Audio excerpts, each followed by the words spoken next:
How many of you know and understand that pain has a purpose? See, pain has a sneaky way of pushing us back to the feet of Jesus. Pain has a sneaky way of pushing us back into the presence of God. Pain creates a resilience in us that can only come through struggle. Because struggle is the proof that you have not been overtaken by your enemy. Struggle is the proof that the enemy is not bigger than your God. Because the fact that you are still struggling and the fact that you're still fighting is an indicator that there's something more after this. Sometimes God's preparation comes packaged as pain. Don't just look at life from a perspective of pain, but see your pain through a perspective of purpose. Realize that God may be doing something in you before he does something through you. God doesn't change. We change. God doesn't quit. We quit. God isn't faithless. He's faithful. And when he promises you something, he says, all I need you to do is persevere. God is moving on your behalf. Right now, he is strategically moving on your behalf. It may not seem like it. You may be going through the roughest season of your life. And it may feel like, it may even look like God is not hearing you. It may look like you've prayed a prayer and nothing is happening in the physical realm. But let me tell you, in the spiritual realm, things are turning over. Things are being moved and shaken and pulled down. Let me tell you, God is doing something for you. You may not see it yet because it may just not be in the physical realm yet. But guess what? God is moving.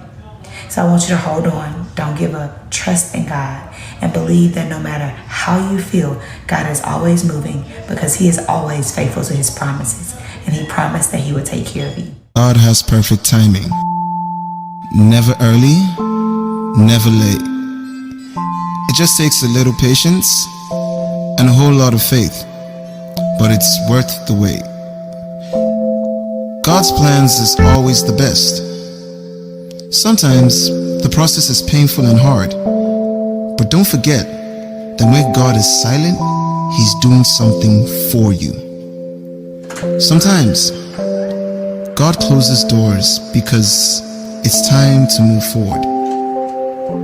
You see, he knows you won't move unless your circumstances force you to.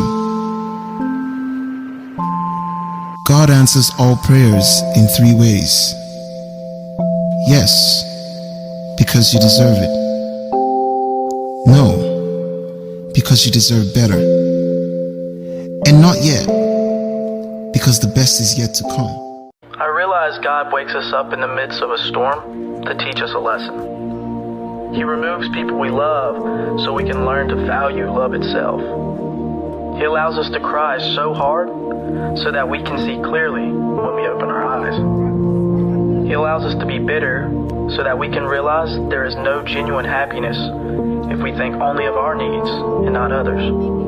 See, 99% of the time, God doesn't give you what you want, and it's because he loves you. He will wreck your plans before they wreck you. So if you're struggling to trust him, realize he's allowing you to go through these storms to make you more like him. When people are going through hard things, I will often share this verse with them because really the whole passage is good, but 2 verses in particular where it talks about how sometimes when you go through something in your life, you're not going through it for you.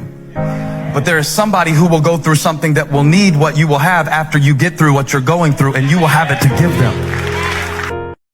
When God gives you a dream, the dream will always be tested. The pressure in your life right now has a purpose. It's not crushing you. It's pushing what's on the inside of you out. It shows you who you are. God will use difficulties to build your faith. It's as if God would ask you today, if you never felt pain, how would you know that I'm the healer? If you never had to pray, how would you know that I'm the deliverer? If you never had a trial, how would you know that I'm the overcomer? If you never felt sadness, how would you know that I'm the comforter? If you never made a mistake, how would you know that I'm the forgiver? If you never been in trouble, how would you know that I'd come to your rescue? And if you had all the power, how would you learn to depend on me?